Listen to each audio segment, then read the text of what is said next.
Right. I've lost contact with the Enterprise and find myself drifting, friendless and alone, in an alien galaxy. My communicator is inoperative, my phaser has malfunctioned. I'm having problems getting rid of the Klingons, and I have made contact with only the most primitive of life forms. Charming. What was that, Miles? That was acting, Jim, but not as we know it. Oh, I thought it was quite good, actually. Well, it was very good, actually. Hello. Hello. We've taken a trip to the stars, and we start with Star Trek, which has been boldly going where no man has been before for almost 30 years now. Wow, Star Trek The Next Generation is shown on Wednesdays on BBC Two and in over 100 other countries worldwide. It's one of the most successful television series of all time. This is Star Trek Mania Week, and it's a big one for 250,000 trekkers in this country. This weekend, Star Trek fans will pack the Royal Albert Hall for a massive convention. There's a major Star Trek exhibition opening in Edinburgh on Saturday, and tomorrow sees the premiere of the 7th Star Trek film, Generations.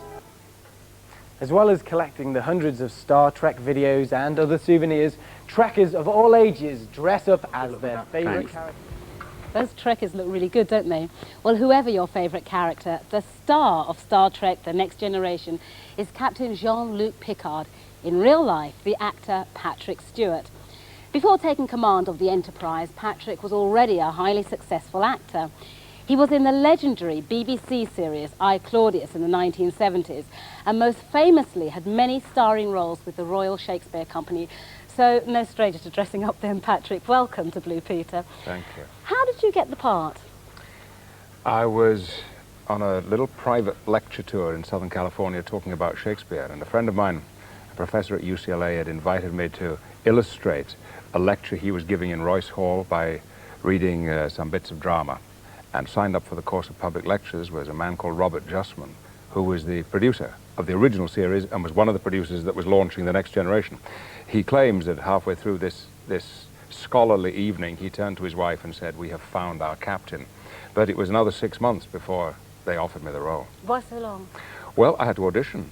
That's what actors do. So once you were offered the part, really you had to work hard after being in the right place at the right time. Yes, I did. I had to make sure that I could do what they wanted me to do as well as possible. How's it changed your life? Well, you told me earlier, and others have as well, that I now appear to have, my accent seems to have changed somewhat. That's a result of living for 8 years in the United States. Other than that, it has certainly brought me to a wider audience than I'd ever had. I'm told that more people watched the pilot episode of our series 8 years ago than have probably seen me on stage throughout my entire career before. Oh, that's incredible, isn't it? Now, Star Trek, does that have a serious side?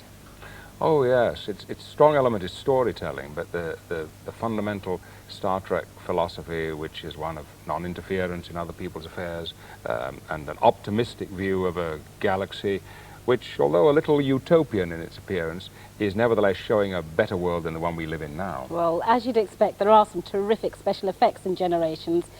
Here, disaster is looming for the Enterprise.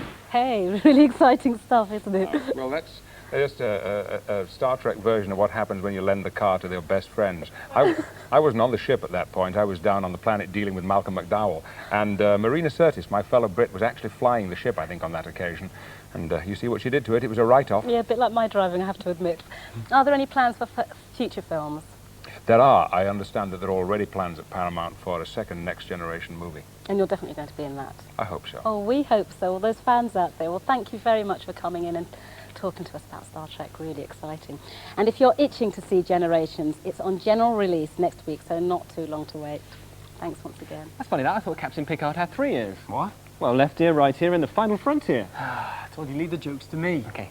50 lucky viewers will have the opportunity to check out on this scale model of Jean-Luc Picard.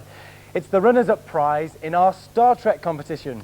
5 top prize winners will win this replica of the USS Enterprise Command Center, complete with 5 of the leading characters. And we've got down here the Romulan warship, so I'm going to put the thing on red alert, and we're going to fire the photon phasers. Here we go. Fire them. 1, 2, 3, and I think we might have just about finished it off. What do you reckon? You're quite violent on the command. Oh yes, I love that. All you have to do is answer this question. So now it's over to the bridge. What is the name of the man who created Star Trek? Thank you, Captain. What is the name of the man who created Star Trek?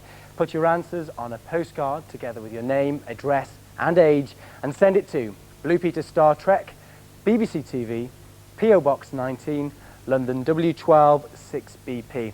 The closing date is the 10th of February, so good luck. Come on, Patrick. Oh, just say it for me. We just say it. All right, one time. One time.